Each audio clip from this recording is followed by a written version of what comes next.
Kebijakan pemerintah untuk tidak menaikkan tarif cukai hasil tembakau pada tahun 2026 mendapat respons positif dari berbagai pihak. Kebijakan ini dinilai mampu memberikan ruang bagi industri hasil tembakau, termasuk para pekerja dan petani yang terdampak kenaikan cukai dalam beberapa tahun terakhir. Dalam Coffee Morning CNBC Indonesia, nasib industri hasil tembakau dibahas sedemikian rupa. Acara ini dihadiri berbagai pihak, mulai dari Ketua Komisi 11 DPR, Asosiasi Petani Tembakau, ekonom, Serikat Pekerja Tembakau, dan lainnya. Persoalan cukai menurut Asosiasi Petani Tembakau bukan hanya soal tarif. Ada ketidakadilan yang menjadi luka lama bagi industri hasil tembakau. Perusahaan produsen produk hasil tembakau tak diberi ruang yang sama seperti industri lain. Biaya pemasaran tak boleh dibebankan, promosi tak boleh dilakukan, dan aturan-aturan ini dibiarkan berjalan selama bertahun-tahun, seakan menjadi takdir yang tak bisa diprotes.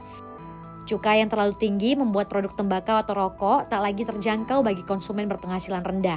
Akibatnya terjadi perpindahan ke produk-produk lebih murah, bahkan rokok ilegal.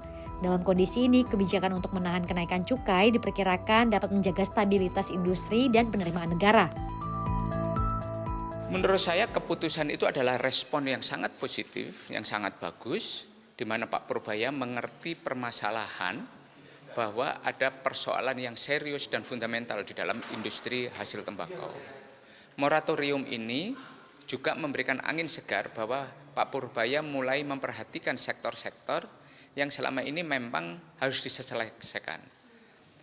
Moratorium itu baru satu aspek. Harapan saya ke depan Pak Purbaya memperdalam kembali sektor IHT ini selama ini diperlakukan seperti apa saja, kemudian struktur deductible cost-nya tidak ada koreksi fiskal, tetapi kalau industri hasil tembakau, biaya promosinya. Lah, ini yang harus dilihat. Karena apa? Harus juga dilihat aspek ini untuk diintegrasikan. Kenapa mereka diperlakukan sampai sebegitu tidak adilnya di dalam aturan fiskal kita? Lah, menurut saya Pak Purbaya mulai menyisir satu persatu belanja isu di kementeriannya, dan Pak Purbaya menyelesaikan secara struktural dan fundamental mana di tingkat regulasi, mana aturan-aturan pada tingkat PP, di tingkat keputusan Menteri Keuangan, dan SE Dirjen yang kemudian memberikan ekses negatif. Termasuk skema cukai di mana mereka membayar di depan sebelum barang ini dipasarkan juga harus diselesaikan. Sementara itu, data Institut untuk Pembangunan Ekonomi dan Keuangan atau INDEF menunjukkan industri hasil tembakau masih menjadi penyumbang penting bagi perekonomian nasional. Sektor ini menyerap sedikitnya 170.000 pekerja, terutama di bidang pelintingan rokok yang didominasi oleh pekerja perempuan di daerah sentra produksi seperti Jawa Timur dan Malang. Sementara dari hulu ke hilir, jumlah pekerja yang terserap bisa menyentuh 6 juta orang. Meski berkontribusi sekitar 12% terhadap produk domestik bruto dalam 3 tahun terakhir, tren penerimaan negara dari cukai hasil tembakau cenderung menurun. Penurunan ini diantaranya terjadi akibat melemahnya daya beli masyarakat dan meningkatnya peredaran rokok ilegal yang pada tahun 2023 mencapai hampir 7%. Kebijakan menahan cukai hasil tembakau juga dinilai tepat secara fiskal. Perhitungan INDEF menunjukkan jika tarif cukai yang tidak naik, penerimaan negara dari sektor ini masih bisa mencapai lebih dari 230 triliun rupiah dalam 1 tahun. Namun masalah lain yang belum tuntas adalah pengawasan terhadap rokok ilegal. Potensi kerugian negara dari peredaran rokok tanpa cukai ini diperkirakan mencapai puluhan triliun rupiah. Kami sendiri dari kalangan akademisi melakukan memang perhitungan simulasi ya, kalau memang untuk mencegah katakanlah penerimaan negara turun, memang kebijakan moratorium merupakan kebijakan yang tepat begitu untuk saat ini. Bahkan kita dukung sampai 2 tahun begitu agar kembali normal penerimaan negara, kemudian industri tenaga kerja, termasuk juga kaitannya juga ke kesehatan begitu. Karena naik itu justru bisa mendorong rokok ilegal, dan itu justru mendorong angka prevalensi merokok anak maupun dewasa naik. Di tengah besarnya kontribusi industri hasil tembakau, ini masih dikurung dalam stigma pajak dosa. Mereka dipandang dari sisi kesehatan semata tanpa melihat dimensi ekonomi dan sosialnya. Padahal setiap kebijakan harusnya seimbang antara dampak kesehatan dan dampak penghidupan.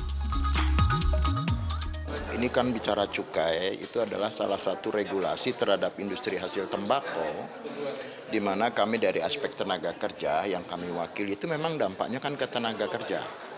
Tenaga kerja itu butuh kepastian kelangsungan kerja, penghasilan, sampai hidup layak tentunya kan. Secara norma Undang-Undang Dasar sampai ke Undang-Undang Tenaga Kerjaan itu diatur, ruang itu ada. Tapi di industri hasil tembakau itu sulit didapat oleh pekerja karena ada regulasi IHT. Salah satu regulasi IHT yang namanya regulasi fiskal yaitu cukai. Ada juga regulasi yang non-fiskal.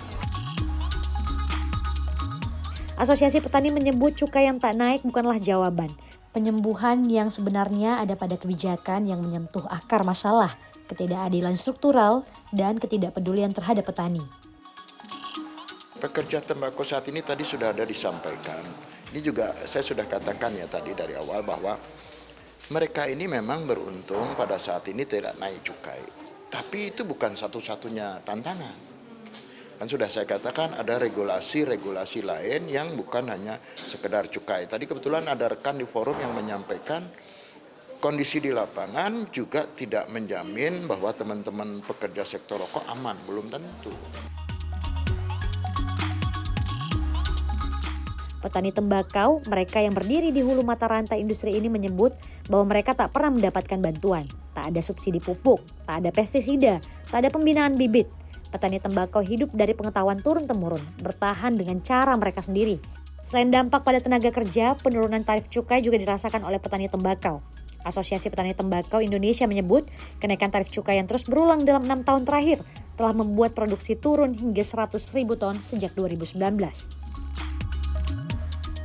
Ini jadi petani menyambut baik ya terkait dengan langkah yang dilakukan Pak Purbaya. Semoga ini bisa memperbaiki sektor hulu kita yang beberapa tahun memang tadi sudah saya jelaskan terjadi penurunan dari produksi rata-rata per tahun itu 280.000 ton. Tahun ini di 2024 bahkan tahun ini di bawah 180.000 ton produksi kita. Jadi sangat jauh. Ya, ini harapan kami supaya nanti di tahun 2026 jika keputusan ini diberlakukan artinya nanti ada kinerja membaik di sektor hilir sehingga penyerapan itu bisa kembali lagi. Kondisi ini diperparah dengan anomali iklim dan berkurangnya penyerapan tembakau oleh industri. Petani menilai sebagai komoditas strategis, tembakau harusnya mendapat perlindungan dan dukungan teknologi dari pemerintah.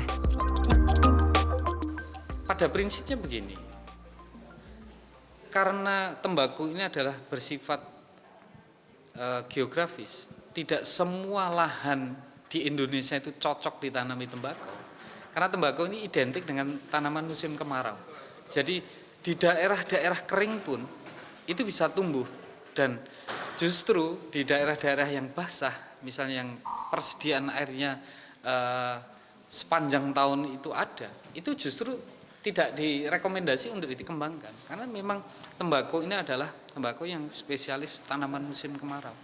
Terkait dengan persoalan di tembakau, jadi yang perlu diperbaiki mungkin kalau di sektor hulu adalah bagaimana pemenuhan kualitas bahan baku mulai dari pupuknya, alat pertaniannya juga harus diperhatikan karena gitu tenaga kerja kita semakin hari ini didominasi oleh kaum-kaum tua gitu loh.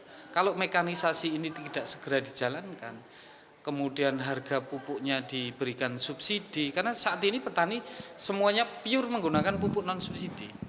Karena dianggap petani tembakau ini sudah mampu secara finansial gitu.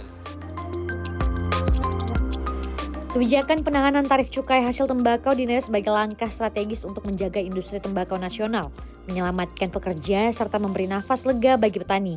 Namun tanpa pengawasan yang kuat dan regulasi yang berpihak, industri hasil tembakau masih terancam oleh peredaran rokok ilegal dan kebijakan yang tidak konsisten. Artinya, kebijakan menahan cukai hasil tembakau ini dinilai efektif jika diiringi dengan pengawasan yang ketat terhadap produk ilegal dan peningkatan daya beli masyarakat.